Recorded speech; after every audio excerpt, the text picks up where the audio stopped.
And now, another exciting episode in the adventures of Outdoor Journal Radio. Well, howdy everyone. Thank you for joining us. I'm Angelo Viola. He is Peter Bowman. Hi. Peter there. Bowman with the fancy t-shirt on today, too, by the way. We can't show that in the first 8 seconds. It is, too. Yeah, All it of is our now. lovely staff is here. Vova, wave to the audience. There you go. Give me a hell yeah! Nick is under the weather today. He is not here. And, Yeah, I thought he was faking today. No, I did too, but Breakdown he day. caught me. We went to the sportsman's show. Just let everybody know. We just got back from the sportsman's show, and then the last day is, of course, you got at least 2 hours breakdown after the show. And all of a sudden, I said, "Where's Nick?" And one of our workers said he's got a bellyache. And I said, Yeah, "That's right. a bunch of bullshit." That's a bunch of bullshit. Right there. I got a little angry, but apparently he's down and out. Yeah, so For sure. Dean Taylor. Come on now. And that are it. That's the entire that's team. it. That's the team today. How are we looking today? I said the set's kind of... We got what? I just make sure that I'm okay.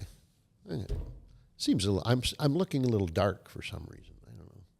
Is It'll it be possible? fixed in post. Oh, can we fix that all in Yeah, post? we'll fix it in post. Beautiful. All right. Wonderful program we have for you as usual. And yes, Why wouldn't we light it properly? Why do we have to fix it in post? You know what I mean? I don't know. Fix it He in tells me post. fix it in post. He fixes it in post. What do you want me to tell you? Job security. Fish Talk with the Doc. Look at that handsome dude. Fish there. Talk with the Doc is coming up. We have resurrected it. It's been a while since we've had that segment on the show. And this episode will be its first Fish Talk with the Doc with Dr. Stephen Cooke. So we're gonna use Give me a hell yeah! we're gonna use different docs too. are we Different not? docs. We're Yes, going to have rotating doctors, kind of Nice. like the emergency Like ward emergency at your local ward. hospital, right? Exactly. So we'll see whoever is available that particular I episode. wonder if you're in your emergency ward if there's one better than the other. You know what I mean? Oh, Like, you know that's the case. Yeah. And you know that's going to be the case here. I don't want to say who's better or worse, but you know. I like- You know, at the end of the year, what we should do is evaluate them all. We'll have the audience evaluate. We'll have them all. an Give a award Why rating. don't we have show. the audience evaluate Say, them? okay, I think Stephen Cook's the best, or I think Dr. Yep. So-and-so, Yep, Dr. yep. Zhivago was the best of all, or, you know, Zhivago, look at Dr. you. Zhivago. Want to remind folks at the store.fishandcanada. How about shop dot? Shop dot. Why can't you just go to fishandcanada.com? You can. And then from there, you go through the front door of the store. It's got the little bell on it, like the general store. So when you why go did in. we do a separate URL? I then? have no idea where that came from. I'll be honest with you. All of a sudden, one day it just showed up. Dean, do you know a reason why? No, I don't. I don't either. Vova? I don't think we needed Vova's that. shaking We his have head. a front door. We built a beautiful front door, and was that a Seanism? Maybe he just decided that he yeah? needed Like to I don't get it. Oh my. I don't get it. Oh, that's weird. Now we've just opened up a can of worms here. I don't get it. Somebody needs to look into that. But anyways, if you want to go through the back door, you can go to shop.fishandcanada.com, but you're going to miss that whole entering from the front thing. But anyways, I'm going through the Maybe front. they're embarrassed. They have to go through the back door because they're embarrassed to go through the front door. They want to stay incognito. Maybe. I'm going through the front door. I'm going to fishandcanada.com. Once I get there, I look at all the different places I can go. And if I want to go to the shop, I'll just go shop. All right. If I want to go, for example, if I want to go to the news, All right. I'll go to news. All right, Gito. All right. I need to get that on the board. Mr. Cochran, you're out of line. All right, Gito. Or if I want to go, I can go anywhere from there. I like where we're going right now. We're going to listener feedback. Going nowhere unless we get moving. We're going to listener feedback right now, Yes, Mr. Bowman. from Dustin Donay, Donais, via YouTube. In response to why Fishing Canada loves Yozuri's 3DB series video. We just put this out, finally. Been working on it for a while. We just put this video out. And Dustin says, love the content, fellas. Having these short videos explaining and showcasing the tackle you use is helpful. Doing this outside the TV show gives us the extra Fishing Canada cravings we need. I like that. Please continue to add more videos touching on rods, reels, terminal tackle, electronics, and techniques. Wow. Always in the mood to see you guys talk fishing. Thanks, and keep up the great work. That's a nice one right there. Thank you very much. And if you too have comments similar to that or otherwise, if you get a little sniffling, am I hearing? Oh, you got a little we just did the sniffle? sportsman show. Yeah, no okay, kidding, we man. got beat I'm up. You and I sicker- got beat up. I'm Everybody else sicker did than all right. Dog. I don't know what we must have talked to a few extra people or whatever. Oh, boy. So I don't know. Yeah, Dustin, we enjoy doing that stuff. Sometimes it's just a time thing. We just get caught up in our shooting. Like now we're going to get prepping all the shows and viewing all the shows. But you're right. We love doing that. We got a Yozuri line one coming out where we're going to show the difference between fluorocarbon line, braided line, and the hybrid line. So we got that one coming up very soon too. We're going to be putting out. So the more the audience enjoys it, hey, it's great YouTube content. Let's do it, right? If you do go through the front door at fishingcanada.com, you'll also notice that we highlight our podcast network partners. This time we're looking at Under the Canopy with our good friend Jerry Willett. A very interesting episode is up right now. Jerry is joined by Bev DeLeonardo, a master gardener from Bobcaygeon, Ontario, to talk about spring garden. Wonder what takes prep. a master gardener. There's a She master actually electrician. explains it I know on there. that. There's a master electrician. I know that. I think she's certified by Queens or something. Like she's actually like Wow. like that's Like a the title. royal queen? A bunch like- of queens got together. Yeah, all the queens in the world. All the queens of Yeah. the world got together. She's Yeah. good, man. She is good. Wow, master gardener. I think Gordy, my dad, was a master gardener. Was he? He did. He grew a carrot one time. I swear to God, it looked like a hand. It had 5 sprouts on it, just like that, like a thumb and Like the a 4 glove. fingers. And he stuck it in his sleeve, and he walk around with this, and people thought he had this my God. swollen up hand. Only Gordy would do Only that. Gordy would do that. God bless him. Swear to God, he had the craziest vegetables. I don't know what he was putting in there, but imagine if he grew a weed garden, your marijuana garden. Oh my Ouch. God, he'd have had a dandy there. Anyways, that's happening right now. Under the Canopy, one of our network programs on Outdoor Journal Podcast Network, which you Come can on now. click into, punch a button, whatever you need to do. How do you go to Spotify? You go to anywhere where Yapple? you consume Everywhere, yeah. your podcasts. We are there, along with all of our other partners. Which those of you who came to the Toronto Sportsman Show this year had an opportunity to meet each and every one of them, expose Yes. yourself to them, and it was What it a was great wonderful. display we had going on. A great there, event. right? It was a great beauty. event. It was a beauty. I thoroughly enjoyed it. Yeah. I can hardly wait till next We got year's. people wanting to get in on our podcast network now. We got people who come on, I want in there too, right? So In the news, Mr. Bowman, but of course you'd only be reading this if you went through the front door at fishingcanada.com. Otherwise, you would not. If you boy, go through the back you door, don't like that back door. We got to Well, get it rid of just that. dawns Dean. on me We got to that get it- rid of that, Dean. Can we it talk to dawned the on web me people? that I can we- look into that. it's a security issue, right? Why would I have the back door unlocked when I built this beautiful front door? To make some money, extra money. And you can't do that through the front? They might not want to, I guess. I don't know if I there's got to be a think reason for not. the back door. No, he didn't. What's happening in the news? Oh, you don't want to read this one? No, this is you, buddy. Permetherin poses a risk to fish, study finds. So recent research in the Oregon State University indicates minimal exposure to pyrethroid pesticides, which is permethrin, right? Pyrethroid. Oh, so see? I'm going to Don King, and I told you I was going to Don King. Harm by disrupting the malconstructividations of their endocrine systems. I love Don King. God Permetherin bless is a synthetic neurotoxic pyrethroid class of medicine. The medicine is pyrethroid class. In experiments of fish exposed to low doses of pesticide. I love Don King. He'd read this better than I did. Exhibited altered behavior and reproductive issues in adult. So what? In other words, Explain that to me now. So what in you other words, just said. permethrin. So this pesticide that we can't use in Canada or can't buy in Canada doesn't say you can't use it. You can't buy that in Canada right now, as Dean Taylor knows this quite well. Well, no, you can't use it. No, you can use it. You can use it. You can use it. You just can't buy it. You can't buy it. All right. Yeah, it's weird. It's like it's like the back door of the website versus the front door of the website. It's weird. It's just why, you know, if you could use it, but you can't buy it, so it means you have to import it illegally or whatever. No, I think you can even import it. Yeah, you I think can. you could even import it. They just can't sell it and they can't buy it here. Oh. And so this I is could order it online. And this is to for the tick. What tick is it called? The deer tick. It's for any arachnid. I think it kills really. Oh. Yeah. Oh, my. Lisa, my wife Lisa, I watched loved a that. spider She'll die bathe on in my that. boot last year on it. It walked on and just curled up and fell off. Wow. Is that what Lodge 88 uses when it's. I was worried about that because it sprayed all of my stuff when I was asleep. It works though. Wow. It did. There was There's not no a spiders. There's not a single bug in that No place. spiders, no ticks, no nothing. Nothing. Wow. Anyway, so apparently it can be affecting our fish species as well. So I think I think that people have to be.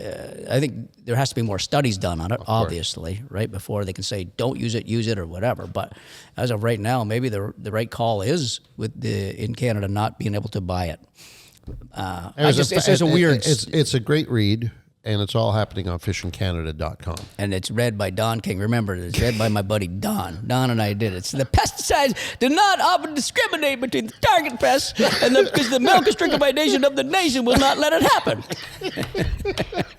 He was so, I'm going to go on YouTube tonight and get some best of Don King right now. I have to. Oh, my God. He was so good. This week's If you don't know Don King, he was a boxing promoter. He was a boxing promoter of the day, and Don would make up words that would work so perfectly. You could not make those words up on your own. He was the only guy that could do it. He'd make these words up in a full speech, and it would sound perfect. He'd say, "What did he just say?" And he said it, and he just keeps going on and on. Look him up, Don King, the best of all, for sure. Is he still alive? I don't know. I haven't heard that he died. I think he would be because we would have heard if he died. He was big. He was a big deal. Oh, he was huge. Like, he was Well, huge. he's the guy. I mean, his claim to fame was when Muhammad Ali. First of all, when he changed from Cassius Clay to Muhammad Ali, it was Don King that kind of brought that out in him, and then he became his manager, and then he just started turned into a promoter. And just unbelievable. Huge. Yeah. Huge. I love him. This week's fan question submitted by Zach Swain from Ontario via email. Remember, if you have a question, a burning desire to get an answer to a question, by all means, send it off to us at info@fishandcanada.com. Come on now. And ask away, and we will endeavor to, I say we will endeavor to because we're at the whims of our producer, Dean Taylor, because apparently what he does, all of these go into a drum, he pulls one out each week, and that's the one that we end up reading. So I don't know what happens to all of the other ones in the drum. It's a bunch of bullshit. No, it's not a bunch of bullshit. I've seen the drum, okay? I'm going to take pictures of the drum. I want to see that I'm drum. going to show I you haven't a seen picture it. of You the guys, drum. you and Dean keep it kind of quiet or hidden or something. I'm not sure. Anyway, Zach Swain from Ontario this week says, do you guys think there's cause for concern regarding the government's implementation of e-vehicles by the mid-2030s, apparently, another 6 years from now? I don't know whether that is true or not. The government's implementation of in other words, are they saying by 2030 we will all mid-2030? I think they did state that. 10 years from now. They did state that. They did, eh? Really? Eh? Which government? The government that is currently in. Oh, well, they're going to be so far gone. Yeah. Okay, they're going to be so far buried. And you and I won't even be driving. We'll be too old to be driving anyways. Well, in 10 that's years, true too. So, Yeah. give a shit. Yeah. Right, But you no, know. but even if we're this government, are you kidding me? Anyways, I don't want to get political. I don't do that on the show. That's correct. That's right. And the impact that could have on folks recreating in the country, or to the country, in the country. Yeah, in the country. An example would be living in southern Ontario and hoping to trailer your boat to Sunset Country. Wow. That's a 20-hour drive. Great That's 20 drive. plus hour drive. But because a single charge on current e-vehicles won't get you all the way, it could potentially cause at least an extra day or two of traveling. And that, I'm assuming, what he's saying is it could deter people from making a trip like that. I look at it as a cup half full, not empty, because I'm saying, because his question is, could this hurt tourism? I'm saying it would be a boon to tourism, because if they're going to have to stop once or twice on that 20-hour trip, that means they have to get a motel room, they have to get a meal, they have to get a drink, they have to entertain themselves somewhere, maybe go to a movie and whatever, and that community is going to reap the benefits of this overnight trip that normally would not be overnight. However, oh, here we go. The cup is half empty. Here's the Mr. empty Bowman. cup coming at you. If a person has an allotted amount of holidays, it might be 1 week holidays, you're going to travel 2 to 3 days to get up there, 2 to 3 days to get back. You're going to have 1 day to fish. All right. My counter to that is I find it hard to believe that let's say in 5 years, if that's the direction that we're going, and I don't know whether it will be or not. I'm assuming it will. If it stays the way it is, If it's right the now, current, the way cars are, the current e-cars. trajectory, I'm going to pretty much guarantee you that there will be a recharging station every couple of miles. Yeah. So, But they need to amp that recharging up to 20 minutes. And they will. We gas up our And they cars will. 10 minutes. So they need to Well, amp of everything course- up. of So- course they're going And they need capacity, et cetera, Of course et cetera. They they're need to going change it because currently he's right.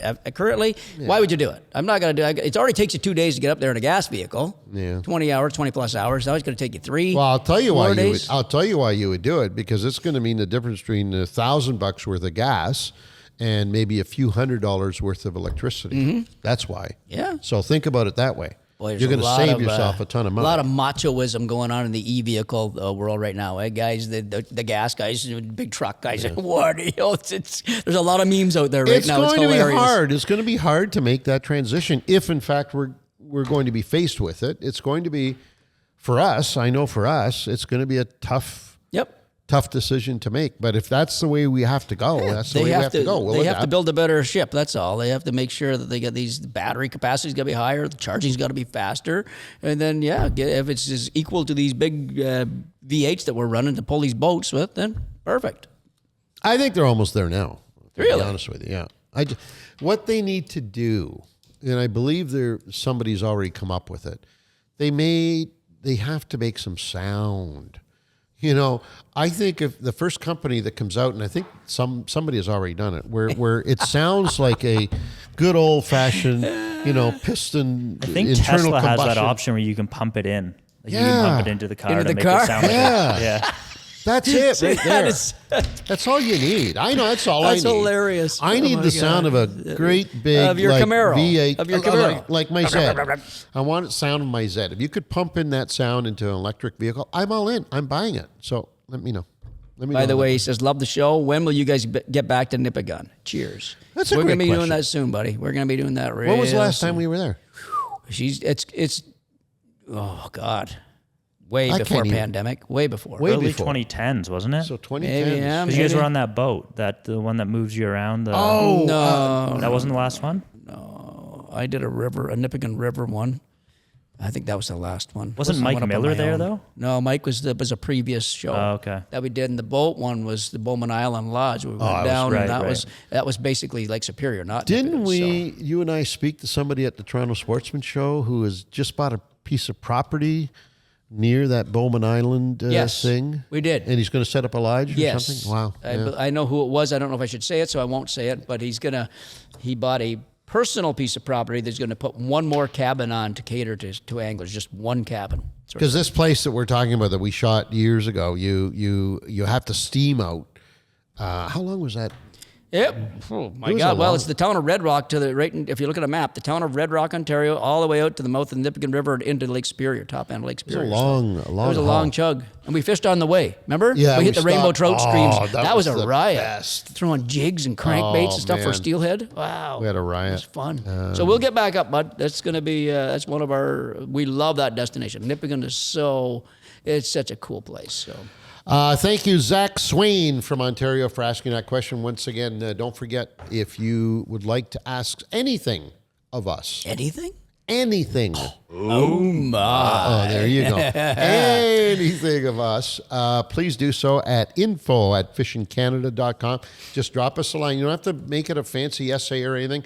Just your question. And we will make sure that it goes into the drum, 45-gallon drum, reclaimed from Don's Auto Wreckers right out here Don on... King? Don King's no, Auto Wreckers? No, it's Dom's Auto Wreckers, D-O-M. You see? I got you. And reclaimed by Dean himself. He took it home. It was a weekend project for him. He banged out all the dents, got the rust off, painted it up, put a big sign It's an on old it. Volkswagen, wasn't it? He just converted an old Volkswagen into a No, it was spit. a 45-gallon drum. What do you think? Dom's There's got a an bunch auto of wrecker. He bullshit. doesn't need that. Yes, Dom's they auto do. wrecker. He's No, got auto I'm stuff. he's got I think drums you should there. I think you should get a nice VW, just cut out everything off and put it on a big spindle and just arm in the window. And, hey, be the best Dom's. Do you have any idea what the hell he's talking about? Yes, I do. E-dub? There's a bunch of bullshit. That's correct. My Thank you whole very life much. is a bunch of bullshit. Okay. All righty.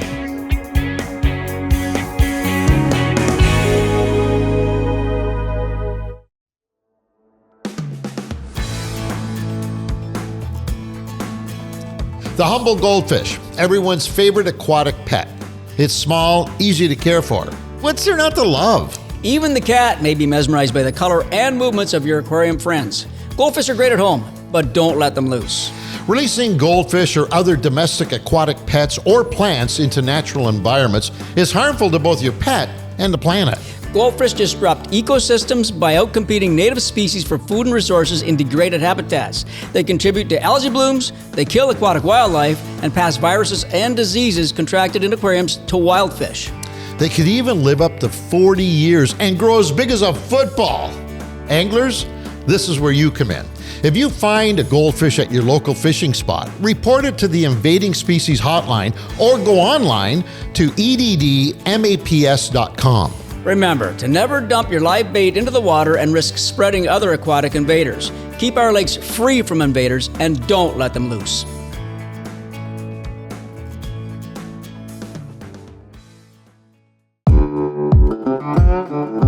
How did a small-town sheet metal mechanic come to build one of Canada's most iconic fishing lodges? I'm your host, Steve Niedzwicki, and you'll find out about that and a whole lot more on the Outdoor Journal Radio Network's newest podcast, Diaries of a Lodge Owner. But this podcast will be more than that.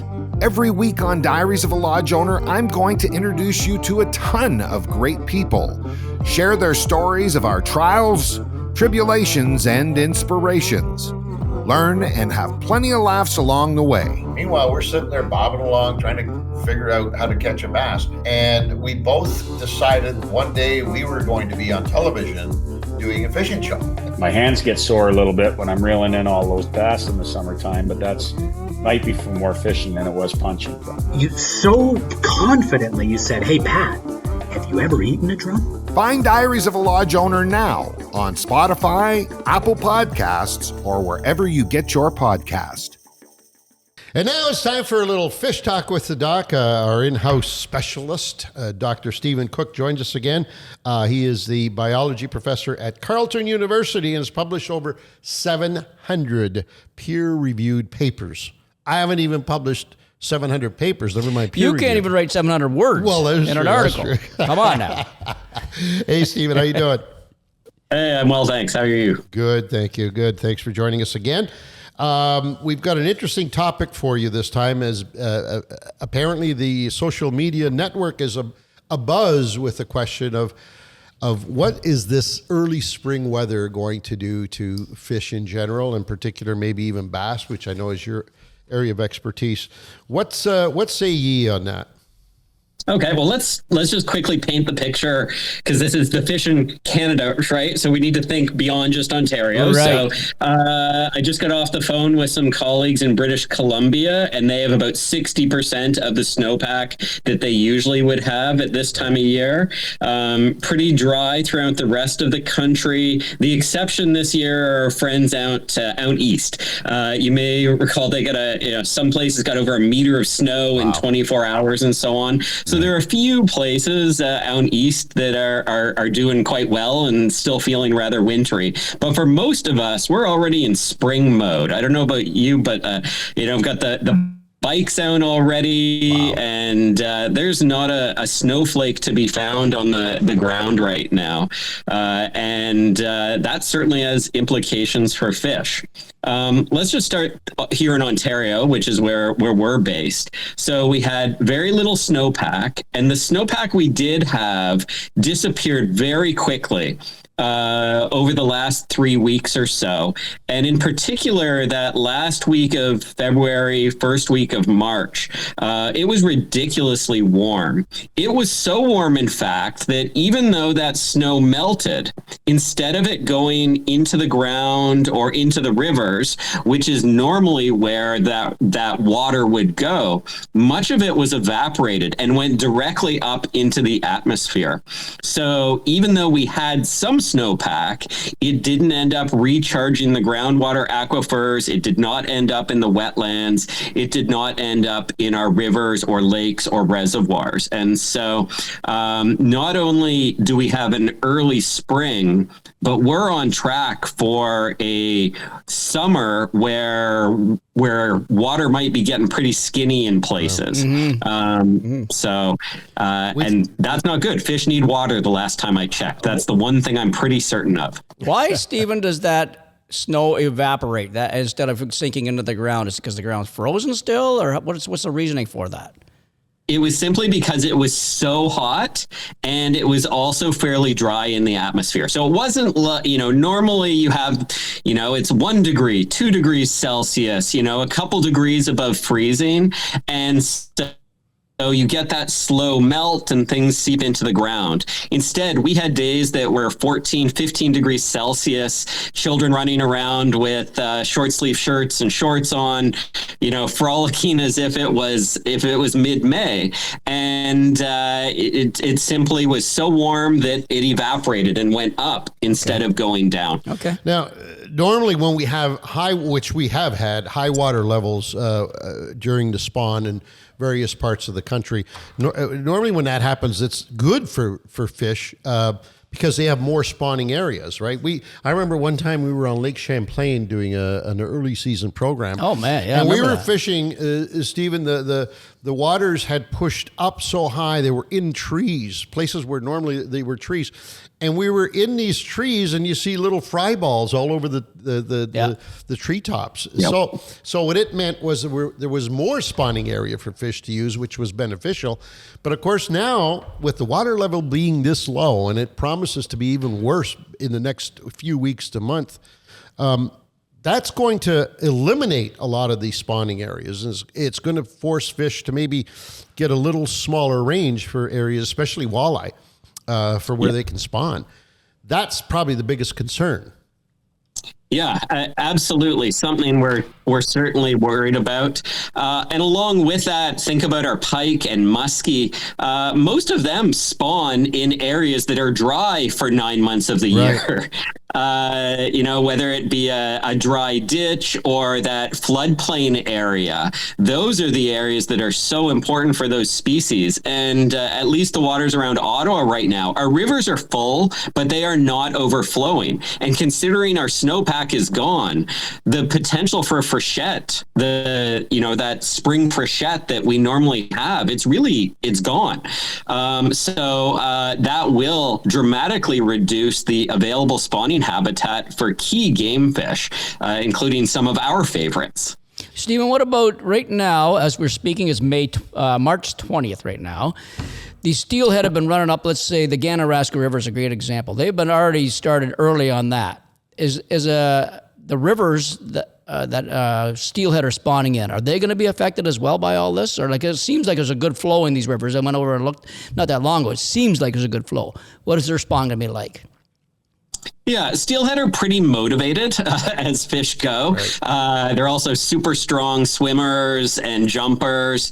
Obviously, more water is better, but hopefully we'll still have a spring that's wet enough that those rivers will, and there's a decent amount of groundwater input in some of those systems that drives it, especially when they end up migrating fairly far upstream. So I'm not as worried about those fish as I am some of our warm and cool water fish that really need those floods. Okay. So which species, in your opinion, is going to be the most affected then? Yeah. There's other things that'll go on as well when we start thinking about phenology. So phenology is a fancy science word that means basically there's an order of things, right? Things happen in sequence across time, and so through seasons, and you see that in your garden as you go from one plant that's doing well to the next, and so on.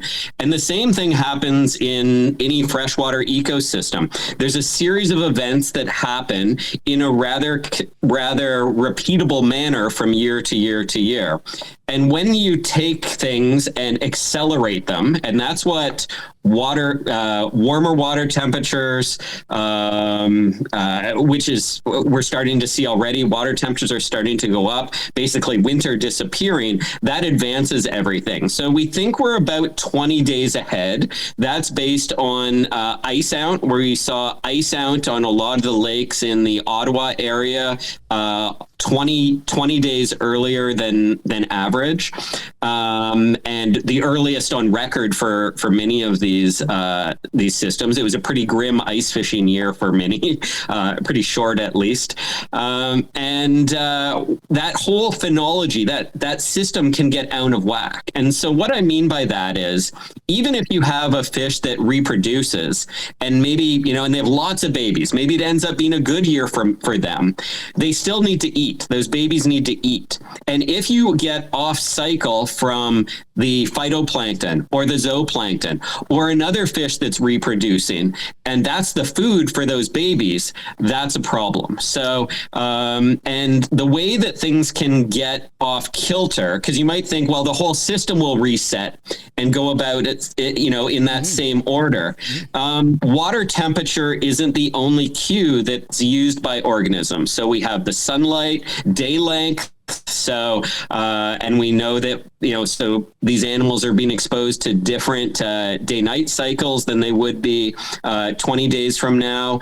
And then even things like changes in flow, either an increasing or decreasing flow rate. Those are triggers for different organisms. Some it will shut down, others it will turn on. And so not every animal and plant will respond the same way to this early winter. So and these are things that are hard to predict because Mother Nature's complex, but we do anticipate that normal pattern that we see will be disrupted.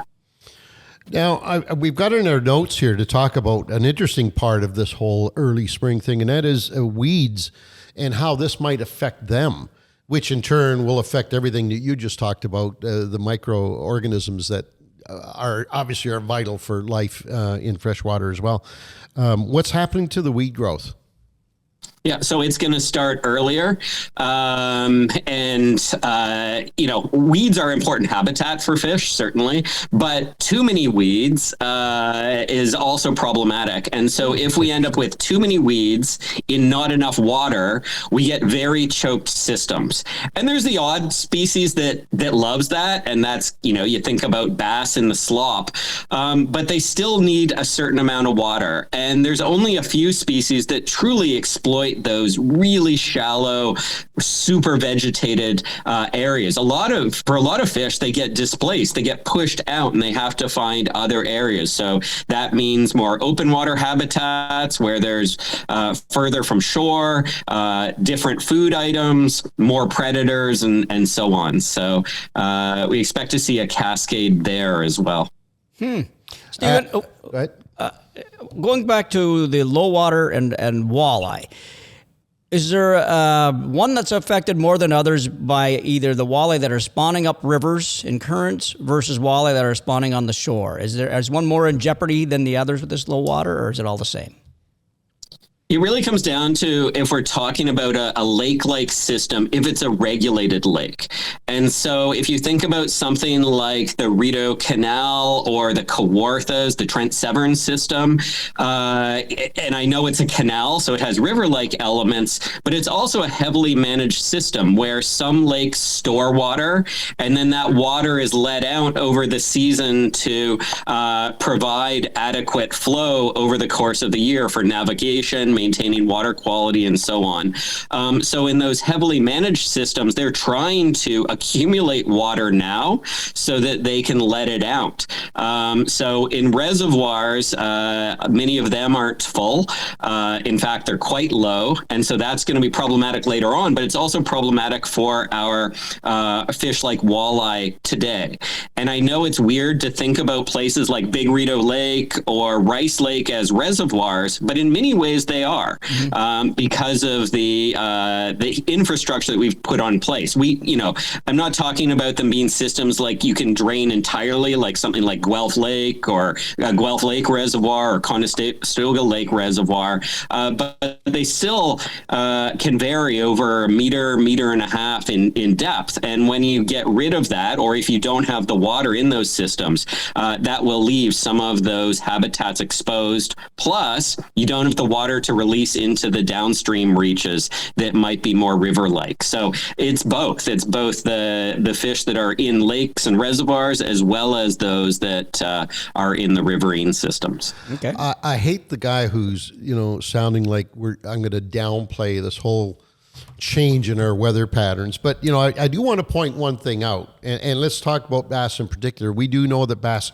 thrive in warmer climates. They thrive under conditions that we've got right now this spring, if you will. Even here in this country, Western Canada, for example, in the lower mainland of British Columbia, I mean, the bass there, both smallmouth and largemouth, they thrive in this kind of early season, warmer climate. So I guess what I'm saying is it's not total doom and gloom if we can get by this first year or two. If this is going to be the new norm, I think these fish adapt really well, Yeah, there's no doubt that fish adapt. That happens. That's the whole basis for natural selection, evolution, and so on. But they need time. It's not usually at the level of the individual. It's at the level of the population that these things sort of play out.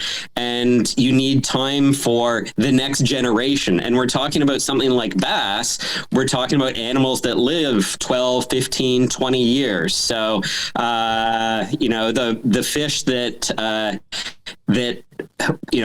fish that will pass on their genes and do well, they will create the next generation, but we're still years away from those animals reproducing and then their genes being passed along. So, I think bass could be winners this year in a couple ways. One, hopefully the bass will, by nesting earlier, that means that they will be up and off the nests, fully done with their parental care well before the season's open. Right. So in other words, protected during the period that they're intended to be protected for. And we know that that's not always the case for bass. Sometimes they're not quite done when the season opens. So that should be good. The other thing is that baby bass, the bigger that a baby bass is, a young of the year, so a baby that is spawned and hatches in say May, however big it can get by October, November, the bigger fish, the bigger little guys are more likely to survive that first winter than the little ones. So you want to be a plump baby bass going into that first winter so that you can survive that low food period and get by during that challenging time. So we could have higher overwinter survival of those young of the year fish. So in the future, and this stuff's all hard to play out, right? Because, things aren't so good here, but, they'll be better there. Where this thing shakes out at the end of the day, is really hard to predict. There will be winners and losers in years like this. And at this point, it looks like bass may be winners. How about fall spawners? Will it have a long-term effect on them as this whole thing plays out? Yeah. For fall spawners, it's that decrease in water temperature combined with changes in day length that really are the cue for when they reproduce. Whereas in the spring, it's ice off is such a huge cue with that warming water temperature. And it can be because it's a warm day, or it can be because it's a sunny day. And I know you can have a cold day that's sunny, and if you've got a lake or a river with a dark bottom, it's going to heat up, even though it might be still cool out. So it doesn't have to be blistering hot for water temperatures to start creeping up. So in the fall, as long as there's enough water to go around for these fish to reproduce, they should do okay. They will have a longer growing season, right. So they have more time to feed. I'm certainly most concerned about as you raise the walleye, the pike, the musky that might not have access to their spawning grounds. Right now over the next month or so. Those are the ones that I'm particularly worried about. A lot of the sucker species, they spawn on the downside of a big flood event. So I'm hoping that we have some big rain events this spring that frankly emulate a freshet. I know calling for floods isn't a kind thing to do for those folks that live close to the water, but I know that our fishy friends would certainly appreciate it.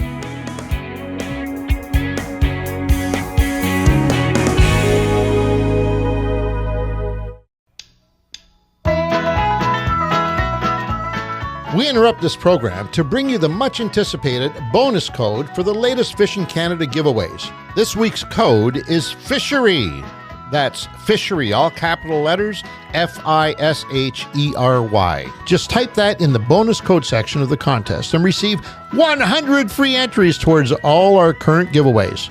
For those who haven't entered yet, what the heck are you waiting for? Head on over to fishingcanada.com while you listen to the rest of this episode. Click contests and sign up for all the latest Fishing Canada giveaways. And now, back to the show.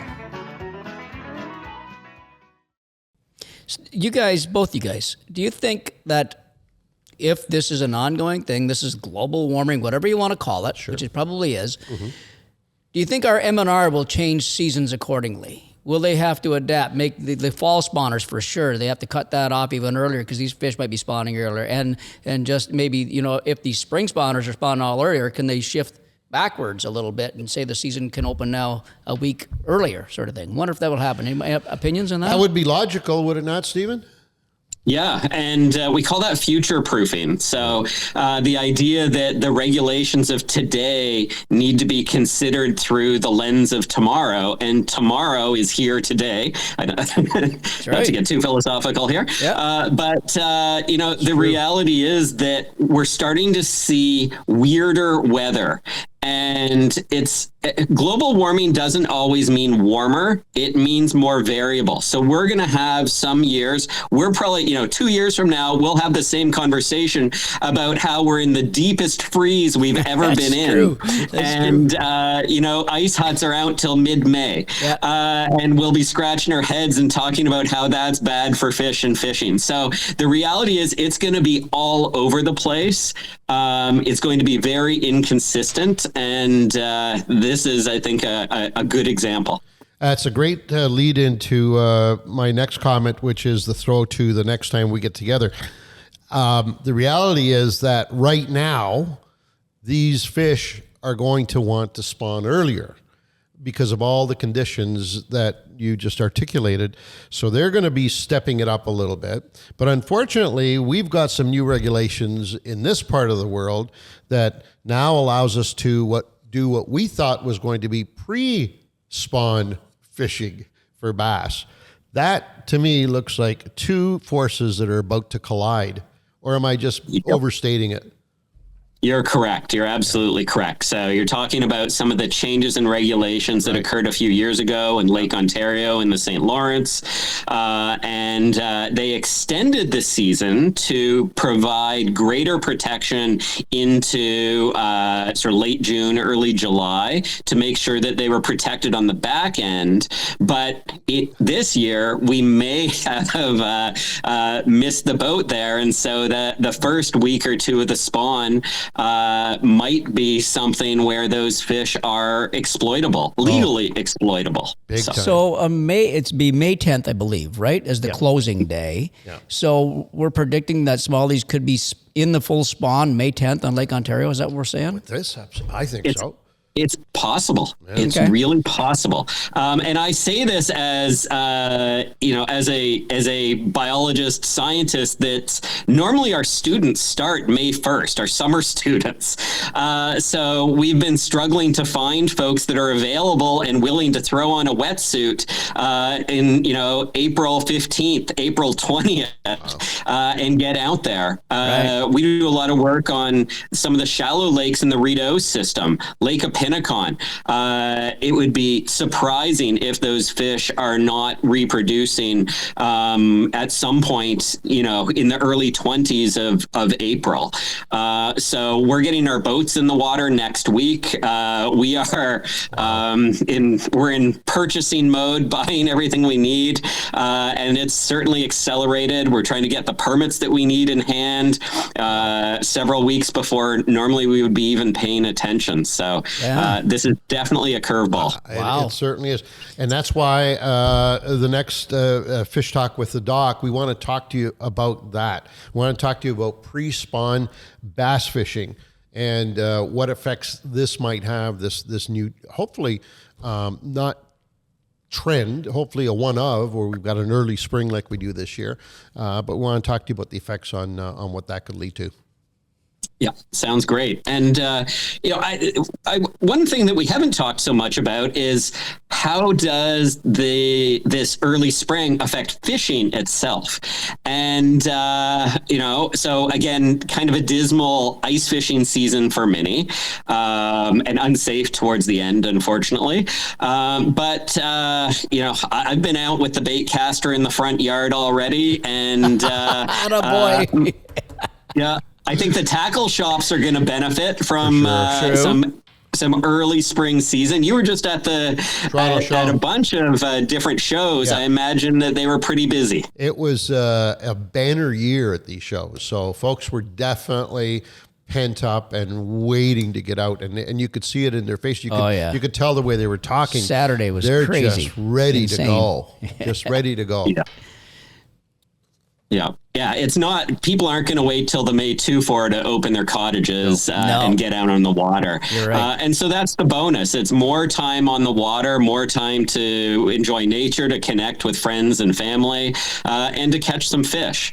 And, at this time of year, we'll have our panfish, bluegill, pumpkin seed, crappie, rock bass, pretty easy to catch and darn yummy. So certainly where I'll be putting much of my attention. Many of our game fish that we target are protected right now or will be shortly.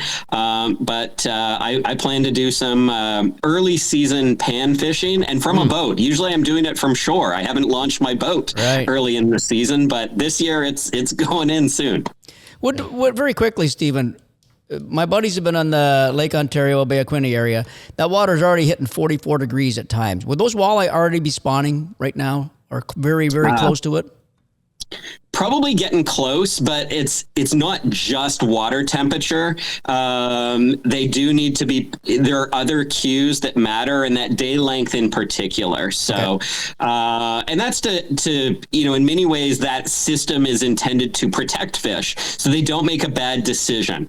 You don't want to spawn on the first day that the water temperature hits some magic threshold, only to find that 2 days later it's dropped by 10 degrees, and then all your babies die. And that does happen. A cold shock event, a storm event, a cold snap after fish reproduce, particularly those that reproduce in relatively shallow water, and it will kill the offspring. If we're talking about bass, the bass will abandon their nests, and they'll have to, hopefully they'll be able to try and give it a go again. So that those other cues help them to make better decisions. But the problem is when those cues get offset, right, where it's now warm enough, but we're still maybe a couple weeks away from when the celestial cues and lunar cues start to jive with the temperature. Right. So if fish wait too long, then they will start to resorb eggs, and it's not like their mood just they get more and more randier. At some point, they do give up and start to think about the next year instead. So hoping we don't get into those instances. But yes, we will see. Okay. All right. Well, we can hardly wait till next one, Stephen. Once again, thank you very much. Sounds like you're about in your busiest time of the year you're going to have right now, getting ready to get out. So we'll let you go, my friend. Appreciate it. Thanks so much. Thanks, Stephen. Dr. Stephen Cooke, Fish Talk with the Doc. And next time, when is he on next, Dean? Do we know? I think we're going to try to do it every month or so. Every month or so, okay. Yeah. So next month we'll be talking about early season or pre-spawn fish and how that might affect things. I love this stuff. Stephen's brilliant. I love that kind of Fish stuff. Talk with the Doc has always been my favorite segment, whether it was on the Fishing Canada show or on Outdoor Journal Radio. Fish Talk with the Doc to me is what it's right up our alley, all right? about. It's right up the alley. Thank you, Stephen Cooke. All righty. Well, that does it for us. I don't think we got much to do other than wrap up. I want to thank everybody for joining us once again. We do want to remind you about fishingcanada.com, the gateway to the portal to your next fishing adventure. Yeah, and while you're there, you might want to jump over to shop.fishingcanada.com and maybe buy a nice T-shirt like Angelo's got on, or maybe even that's a bunch of bullshit shirt like I got on. Yes, sir. You know what I mean? There's all kinds of stuff. We sold a lot of swag at the Sportsman Show. That was kind of cool. Oh, what was the number one? Do we know yet? What was the number one seller? I saw a lot of the trucker hat, the black front, white mesh. Hat, but that worked so well. I think that might Did have it go been good? number Yeah. two. Oh, yeah. Because we threw a lot of hoodies out there, too. There was a lot of people buying hoodies. The new style hoodie, too. If you want to check out a cool looking new look that we have for Fishing Canada, it's a cool hoodie. There's 3 of them. There's a walleye, a bass, and a musky one, and they're very cool looking, too. Yeah. So check all that out. Shop.fishingcanada.com. That are it. On behalf of the entire crew here at Outdoor Journal Radio Podcast Network, I want to thank Boba behind the camera over there. Nick is not here. He's ill. He's definitely not here today. Dean Taylor, our producer, and my co-host Peter Bowman. I'm Angelo Biola. Thanks, folks. Catch you next time. Woohoo!